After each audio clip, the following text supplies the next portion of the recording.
Assalamu alaikum wa rahmatullahi wa barakatuh. Bienvenue à vous tous pour cette nouvelle séance Trésor du Coran numéro 84. Aujourd'hui, nous allons voir ensemble quelle est la chose que je dois faire, quelles sont les choses que je dois faire pour être pris en charge par Allah dans cette époque où l'information fiable devient rare, où bien sûr le mal se répand à grande vitesse.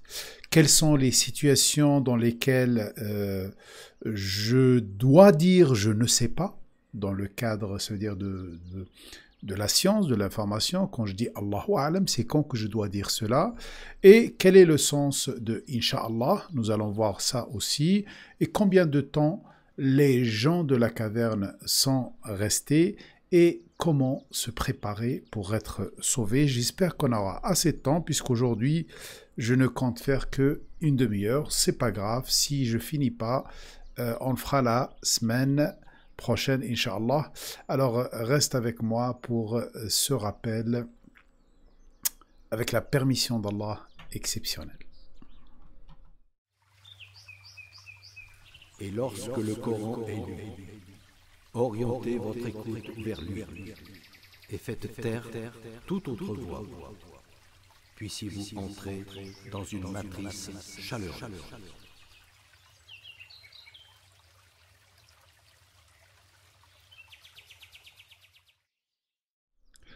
أعوذ بالله السميع العليم من الشيطان الرجيم بسم الله الرحمن الرحيم بسم الله العزيز الحكيم بسم الله العزيز العليم بسم الله العزيز الحكيم بسم الله رب العالمين بسم الله الرحمن الرحيم.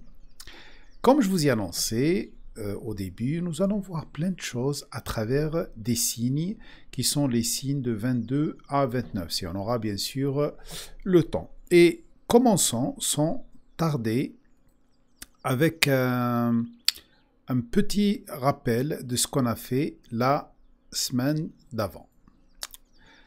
وَإِذِ اعْتَزَلْتُمُوهُمْ, ça c'est le signe numéro 16. وَمَا يَعْبُدُونَ إِلَّا اللَّهِ فَأْوُوا إِلَى الْكَهْفِ يَنْشُرْ لَكُمْ رَبُّكُم مِّن رَّحْمَتِهِ وَيُهَيِّئْ لَكُم مِّنْ أَمْرِكُم مِّرْفَقًا.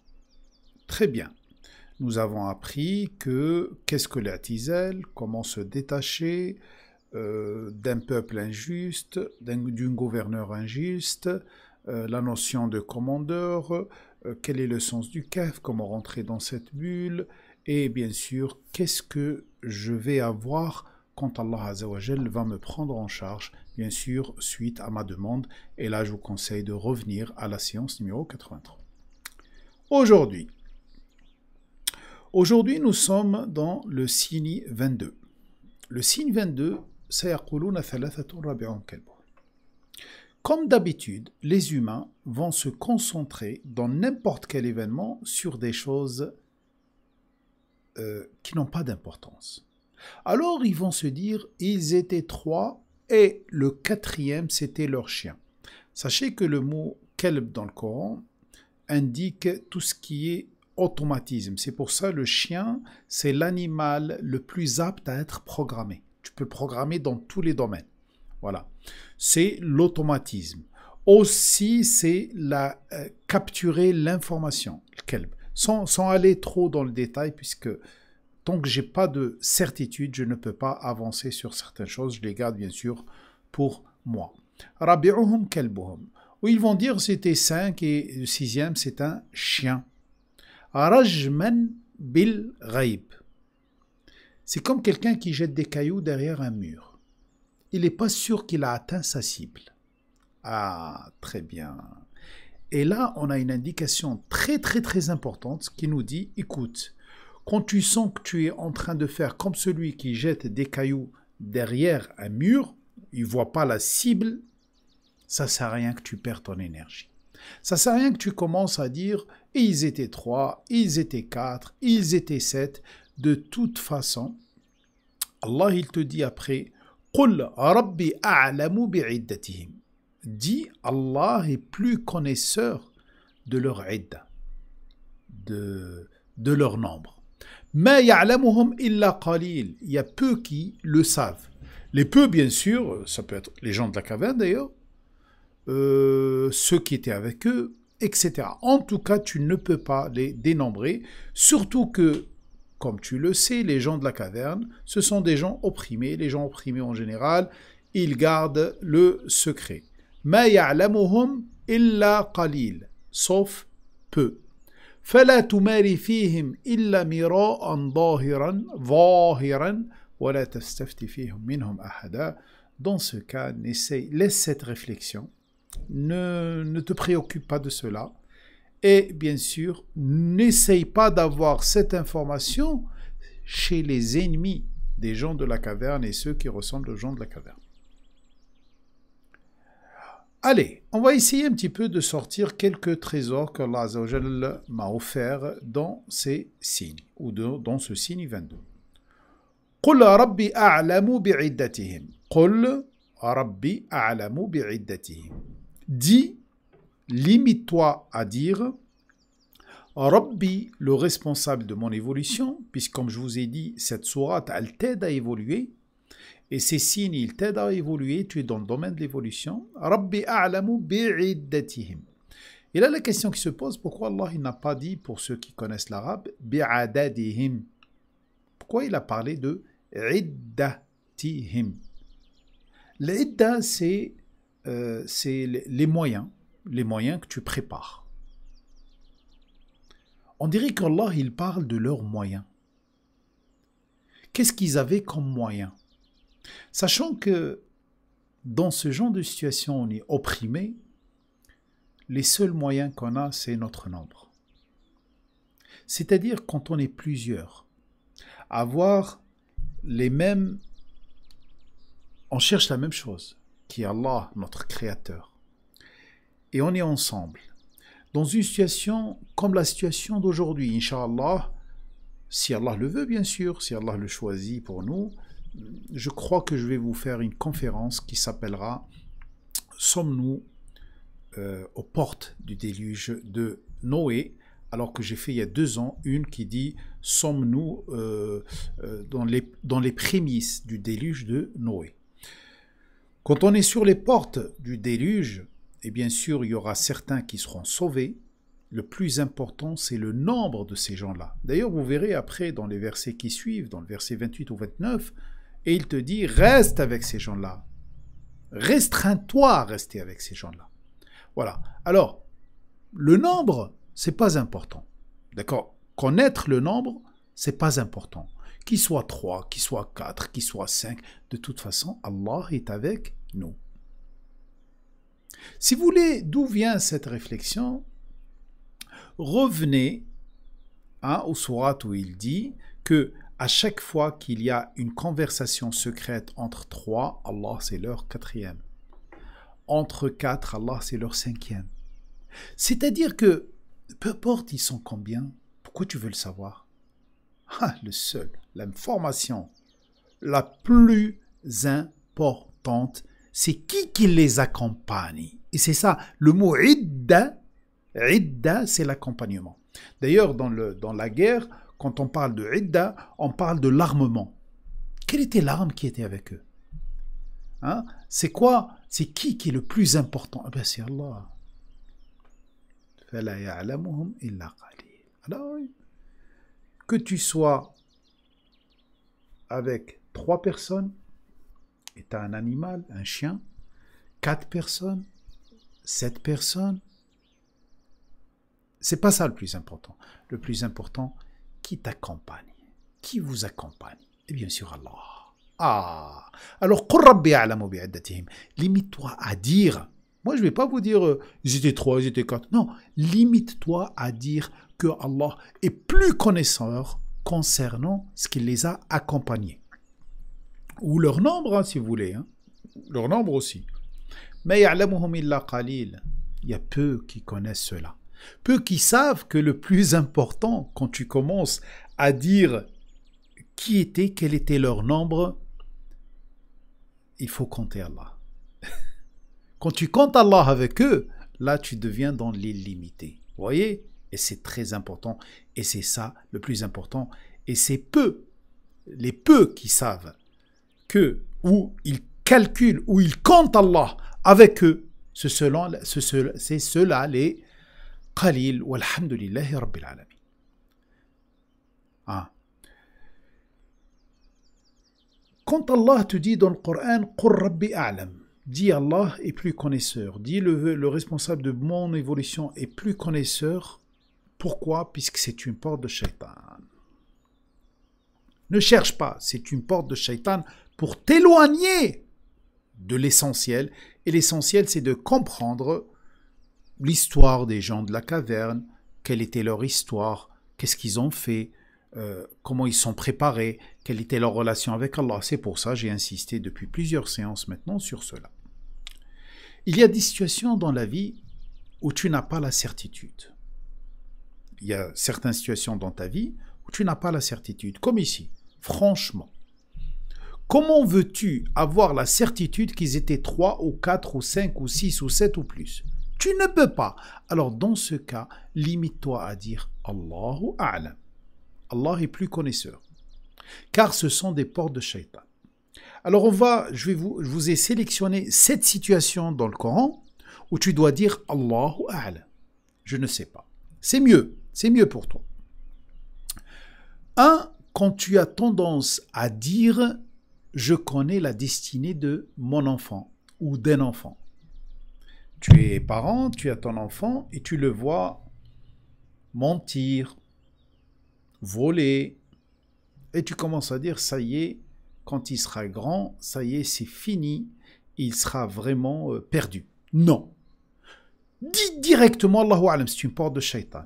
Puisque shaitan veut te pousser à travers le khayal, à travers le khayl, à travers l'imagination, d'influencer la destinée de ton enfant. Dis Allahu A'lam. Allah est plus connaisseur. Si tu es un prof, un responsable d'un enfant, un responsable de jeunes qui se forment, qui sont dans un sport, etc., quand tu commences à dire je connais la destinée, je connais avec certitude la destinée de cet enfant, fais attention, dis Allahu A'lam. 2. Quand tu as tendance à dire je sais que ce que cache quelqu'un dans sa poitrine. Tu es avec quelqu'un, avec un collègue, avec un ami, avec ta famille, etc. Et tu dis à la personne, tu dis je sais comment elle pense, je sais ce qu'elle a dans la poitrine, je sais, elle voulait ça, il voulait ça. Quand tu es dans ce cas-là, attention, tu es devant pas une porte, un portail. Un portail à shaitan. Alors, dis Allahu A'lam. Allah est plus connaisseur. 3e situation. Quand tu as tendance à dire devant une personne qui va travailler avec toi, ou que tu vas épouser, ou que tu vas avoir un contrat de travail avec elle, ou une association, ou n'importe quelle situation, et tu commences à voir, dès le départ, en voyant juste quelques petits signes qui sont négligeables, tu commences à dire « cette personne n'est pas digne de confiance ». Fais attention, c'est une porte de shaitan, car tu n'as pas de preuve évidente. Dans ce cas-là, tu te dis directement « Allahu A'lam ». Allah est plus connaisseur. Comment? Je suis rentré dans sa poitrine? Non. 4. Quand tu as tendance à désigner des ennemis imaginaires dans ta tête. Tu dis, celui-là, c'est un ennemi. Et bien sûr, tu vas te baser sur cette pensée pour, bien sûr, prendre des décisions ou lui faire certaines choses. Tu dis, c'est un ennemi. Allahu a'lamu bi'a'da'ikum. Allah est plus connaisseur de ceux que vous prétendez qui sont vos ennemis. Non, tu ne peux pas savoir. Tu peux être prudent, mais n'atteste pas que c'est ton ennemi et tu te bases sur cela pour réagir, réfléchir, prendre des décisions, etc. Et des fois, Shaitan, quand tu vas dire Allahu A'lam, Allah est plus connaisseur, il va revenir vers toi, il va te dire oh là là là là, imagine qu'il te trahit. Imagine qu'il te cause des dégâts. Là, tu lui dis Kafa billahi waliyan. Ça me suffit, Allah, comme proche allié. Ça me suffit, Allah, comme assistant au moment où j'aurai besoin de lui. Puisque moi, j'ai dit Allahu A'lam, Allah est plus connaisseur. Quand tu dis Allah est plus connaisseur, ça veut dire que tu as mis l'affaire entre la main d'Allah Azza wa Jal. Tu vas te comporter avec la personne normalement jusqu'à preuve du contraire. 5. Quand tu commences à dire « Ah, je sais, je connais très très bien mes inspirations. Ah, je sais pourquoi je fais cette chose. Je la fais à 100% pour Allah. » Ah, aïe, aïe, aïe, aïe, aïe. Ne le fais jamais. Ne le fais jamais. Ne dis jamais « Je sais parfaitement pourquoi j'ai fait cette chose. » Non. Dis Allahu A'lam, c'est mieux. Allah plus connaisseur. Comme ça, Allah Azza wa Jal va te montrer ta vraie intention. Hein? Alors, comment tu vas faire dans ce genre de situation? Quand tu commences à dire « Ah, moi, là, je suis sincère dans ma démarche. » Aïe, aïe, aïe. Allahu A'lam. Dis Allahu A'lam. Par contre, avance et à chaque fois où tu es amené à prendre une décision dans le projet que tu es en train de faire, tu reviens vers Allah. Tu reviens vers Allah. Tu reviens vers Allah. Hein? Ne dis pas que je suis à 100% bien inspiré ou ne le pense pas. Ça, c'est très important, car quand tu te dis Allahu A'lam, ce qu'il y a dans mon cœur. Moi, je ne sais pas. Ce qu'il y a dans ma poitrine, je ne sais pas. Moi, en tout cas, j'avance. J'espère que je le fais pour Allah. Je le fais en me détachant de moi-même, de mon ego, etc. Et je vais avancer vers mon Créateur. Mais Allah est plus connaisseur. Et comment être sûr que tu es sur la bonne voie et que tu le fais pour Allah? Comme ça, Allah t'envoie les signes. Dans le projet lui-même, à chaque décision, petite ou grande, reviens vers Allah. Consulte Allah. Consulte Allah, bien sûr, en pensant « Ah, tiens, je fais cette chose-là pour Allah. » Et tu verras que Allah Azza wa Jal va bien t'inspirer. Sixièmement, des fois, tu as tendance à dire « Ah, celui-là, il ne veut pas se guider. Celui-là, il veut bien être guidé. » On a tendance à l'attester. Tu peux penser, tu peux dire « Ah, peut-être. » Mais bon, tu fermes la porte, puisque c'est une porte de shaitan, et tu dis Allahu A'lam, Allahu A'lam. Allah sait c'est qui veut la guidance et c'est qui veut l'égarement. Allah sait très bien c'est qui cherche la guidance et celui qui cherche l'égarement. Parce que des fois, tu peux voir quelqu'un il te paraît chercher l'égarement, alors que lui, dans sa tête, il cherche la guidance. Bien sûr, il y a des moments où ça va apparaître d'une façon évidente qu'il est négateur. Dans ce cas-là, tu te dis Allahu A'lam aussi. Tu dis Allahu A'lam, je ne sais pas. Je ne sais pas ce qu'il y a exactement dans sa poitrine. Par contre, je vais me comporter avec lui selon ses actions, selon ce qu'il dit. Voilà, très bien. Alors, quand tu as tendance à juger l'égarement d'une personne ou la guidance d'une personne, dis Wallahu A'lam. Allahu A'lam. Allah est plus connaisseur. La septième chose, quand tu as tendance à dire, mais Allah a donné le message à celui-là, c'est lui qui porte le message d'Allah. C'est pas normal.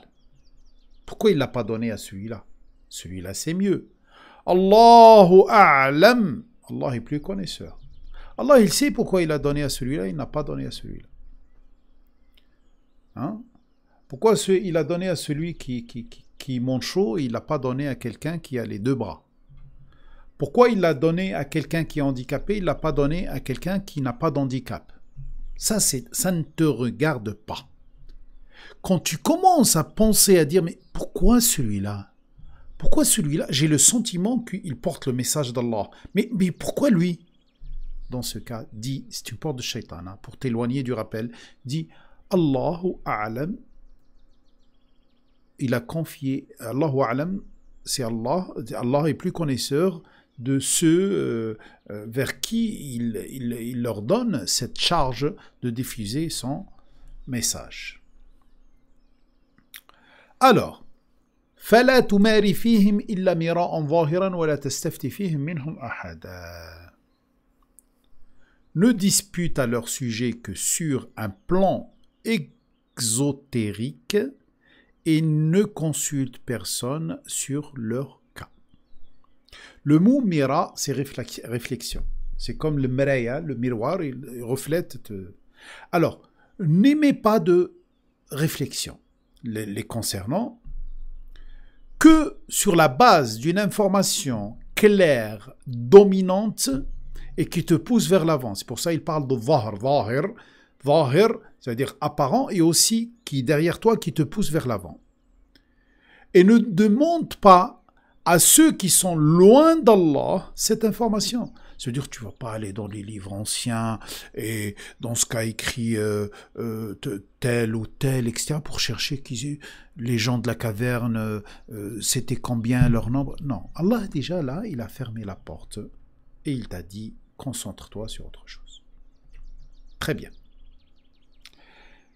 Et là, il passe à autre chose. Alors, la première des choses, ne cherche pas trop, ils étaient combien. L'essentiel, mets dans ta tête que tant que Allah est avec eux, c'est parfait. 2, ne rentre pas dans des discussions stériles. Protège-toi de l'information non fiable. 3, la taqulanna li shay'in inni fa'ilun dhalika ghadan. Ne dis pas. Et là, ici, wala. Ça veut dire, là, tu fais, tu dis, qul, et là, wala taqul. C'est-à-dire, on ne prend pas ce genre de décision. La taqulanna li shay'in inni fa'ilun dhalika ghadan. Ne dis pas que je vais faire quelque chose. Shay, c'est une chose. Yasha, c'est choisir. Ok? Là, on n'est pas dans le vouloir. Là, on est dans le choix. Alors toi, tu ne vas pas dire que cette chose-là, je vais agir sur cette chose-là, je vais faire cette chose-là, ghadan, demain. Alors, demain, ça veut dire c'est quand j'aurai les moyens. Puisque le ghada, c'est le moment où tu as les moyens de manger. Ghadan, c'est quand tu auras les moyens. Dans les moments où tu as les moyens. Ne dis pas cela. La taqulna li shay'in inni fa'ilun dhalika ghadan. Illa, sauf dans ce seul cas, an yasha Allah. Ça veut dire quoi? Ça veut dire ne fais pas ce choix. Ne dis pas que je vais faire une chose quand j'aurai les moyens. D'accord? Sauf si tu dis, je le ferai quand Allah va le choisir pour moi. Mais toi, dans ta tête, tu vas le faire.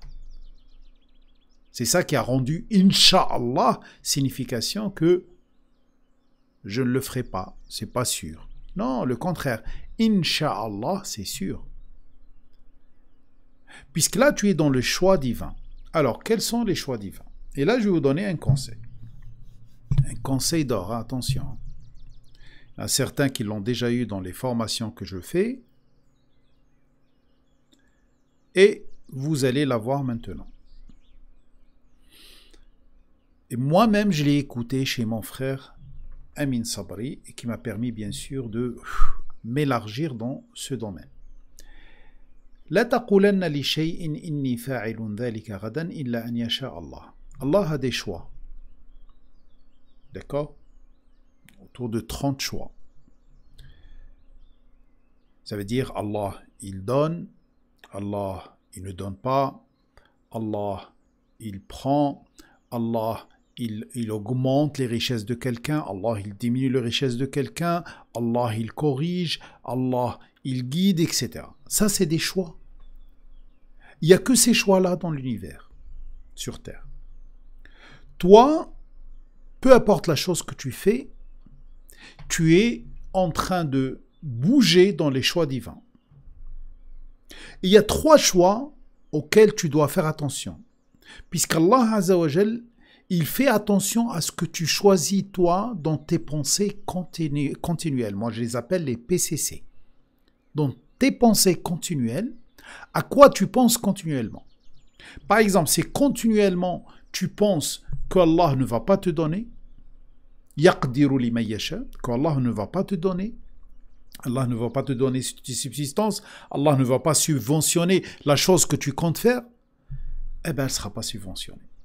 Par contre, quand tu as une pensée continuelle que sûr et certain, Allah l'a choisi pour moi, Allah a choisi de me subventionner dans cette action, eh ben, tu seras subventionné. Alors, la première pensée continuelle que tu dois avoir, c'est toujours te dire Allahu yarzuquni, Allah va me subventionner, Allah va me donner. Pourquoi tu penses que Allah ne va pas te donner? Pourquoi tu vas te dire ah, c'est mort, oh, comment je vais avoir moi 100 000 euros pour faire ce projet? Non, mais oh, tu oublies que c'est Allah qui donne.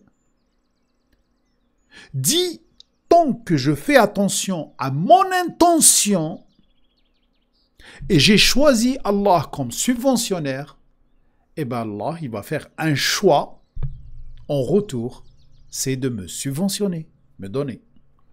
Deuxième choix ou pensée continuelle auquel tu dois faire attention. La deuxième. La deuxième, c'est au niveau de la correction. Si à chaque fois que tu fais une erreur, tu dis aïe, aïe, aïe, ça y est, c'est fichu, c'est fini, c'est mort, je vais ramasser, eh bien, tu vas l'avoir. Par contre, si à chaque fois que tu fais une erreur, tu dis oh là là là là là, j'ai fait une erreur, je suis un simple être humain, ah, lui, il ne fait pas d'erreur, il ne fait pas d'erreur, eh bien, lui, c'est le seul qui peut me couvrir. Eh bien, et si tu penses ça tout le temps, tout le temps, tout le temps, il va te couvrir tout le temps. La troisième chose, c'est au niveau de la guidance et de l'égarement. Si tu dis, ah, je le saurai, sûr et certain qu'il va me donner l'information, je ne vais pas être perdu, il va me guider, eh bien, il va te guider, il va te donner l'information. Par contre, si tu dis, impossible que je vais comprendre cela, impossible que je serai guidé, impossible que je saurai régler ce problème, eh bien écoute, tu t'es mis dans un choix divin qui s'appelle Yudillu man yasha, laisse égarer celui qui veut, celui qui le choisit. Et bien sûr, man yasha, ça s'applique sur Allah et ça s'applique sur la personne, sur toi-même. D'accord? Par contre, à la fin, c'est le choix divin qui prime. Wa ma tasha'una illa yasha Allah. Vous ne faites pas un choix sans que Allah l'a choisi pour vous. Mais toi, fais attention à tes choix. Bien sûr, les gens qui sont loin d'Allah, etc., ils parlent de l'influence de la pensée, ou la pensée positive, ou la pensée négative. Moi, non. Nous, le Coran, il te donne des asma, te donne des kalimats, des mots appropriés, c'est les choix. Alors, ne choisis pas. Choisis ces choses-là. Alors, 3 choses qui dépendent de tes choix. Ou tu choisis les subventions, ou tu choisis la diète. Tu choisis ne pas avoir de subvention. Ou tu choisis la guidance, ou tu choisis l'égarement. Ou tu choisis la couverture, qu'Allah te couvre, te préserve de tes erreurs, des conséquences de tes erreurs, ou tu as choisi la correction, et bien sûr, elle va t'atteindre. Illa an yasha Allah. Souviens-toi qu'il est le responsable de ton évolution si tu oublies. Si tu oublies de faire ses choix, moi je choisis toujours la meilleure option que Allah a prévue pour moi, puisqu'Allah a prévu de donner des subventions, Allah a prévu de me donner des enfants. D'ailleurs, pour ceux qui n'arrivent pas à avoir des enfants, souvent c'est par rapport à leur pensée. Ils le pensent vraiment que jamais, c'est presque impossible d'avoir un enfant, et bien ils ne l'auront pas. C'est logique. Alors, tu te dis, mais Allah c'est le responsable de mon évolution. Moi-même, en tant que parent de mes enfants, si je peux leur faire quelque chose, je leur fais quelque chose que eux aiment. Pourquoi je ne le fais pas? Alors tu crois que Allah ne va pas te le faire pour toi? Alors, وَاذْكُرْ رَبَّكَ إِذَا نَسِيتَ. Rappelle-toi qu'il est le responsable de ton évolution quand tu oublies. Et dis, limite-toi à dire par rapport, et là on est dans le cadre de la guidance, puisque dans les moments difficiles, comme les moments où on vit, on a besoin de guidance, on a besoin de houda, on a besoin de lumière, on a besoin d'éclairs d'intuition pour comprendre ce qui se passe. Alors, dis, Asa an yahdiyani rabbi Asa, hein, as, je veille, je veille à penser, hein, avoir cette pensée, avec espoir, j'ai de l'espoir, j'ai grand espoir que Allah va me guider. Le responsable de mon évolution va me guider vers une compréhension qui est dans le bon sens, très proche, très proche que ce qu'Allah voulait me transmettre à travers ces signes. Si on parle de ces signes, ou ce qu'Allah voulait me transmettre comme information pour me dire, voilà ce que tu dois faire dans ces situations difficiles, ce que tu ne dois pas faire.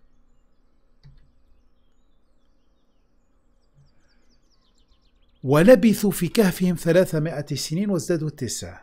Ils sont restés dans leur caverne 300 ans, et c'est eux qui ont augmenté 9. Pourquoi augmenter 9? Certains disent qu'ils sont restés 300 ans, et 309 c'est l'année lunaire, et 300 ans c'est l'année solaire. Ça, c'est tout le monde le dit. Par contre, il y a un souci avec le mot wazdadu. Wazdadu, ça veut dire c'est eux-mêmes qui ont rajouté. Rajouté quoi? Rajouté 9. Alors pourquoi ne pas dire qu'ils sont restés 300 ans et 9 ans éveillés dans leur caverne? Si on parle bien sûr de personnes. Peut-être. Mais bon, regardons la suite du verset. Toujours tu reviens, l'Émite doit dire que Allah est plus connaisseur de leur durée, de la durée de leur, de leur situation. Après il te dit Lahu ghaybu as-samawati wal-ard absir bihi wa asma' ma lahum min dunihi min waliyyin wa la yushriku fi hukmihi ahad. Je crois que je vous laisserai réfléchir sur ce verset. Pourquoi il dit à lui le mystère, le ghaib, l'information invisible des cieux et de la terre? Quel est le sens de absir bihi wa asma', hein? Regarde par lui et entend par lui. Ma lahum min dunihi min waliyyin, à part Allah, proche allié, ils n'ont personne. Et là, ça confirme ce que je viens de vous dire tout à l'heure, qu'il faut compter Allah dans le nombre.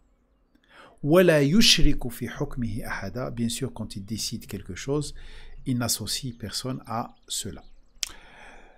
Écoutez, on s'arrête là aujourd'hui. Alhamdulillahi Rabbil Alamin. Bien sûr, la semaine prochaine, on va parler de Lahu ghaybu samawati wal ard. Quelles sont les choses qui appartiennent à Allah, que Allah Azza wa Jal a accès à ces choses-là, qui sont citées dans le Coran, bien sûr.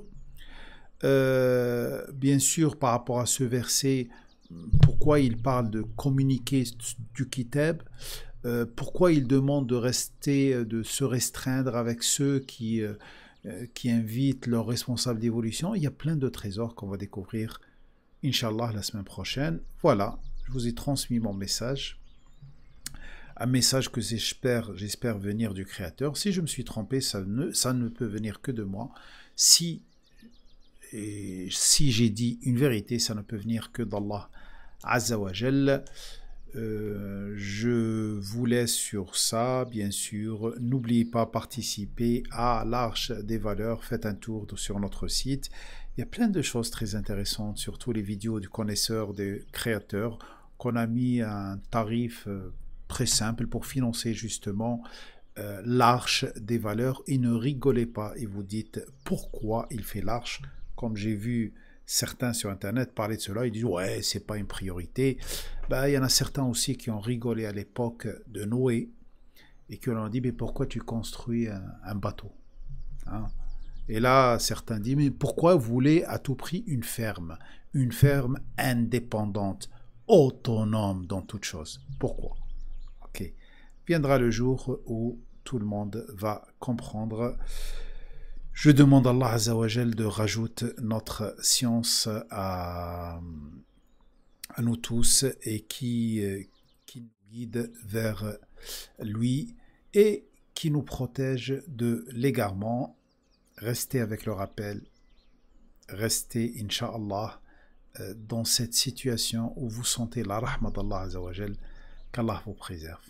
Barakallahu fikum. Walhamdulillahi Rabbil Alamin.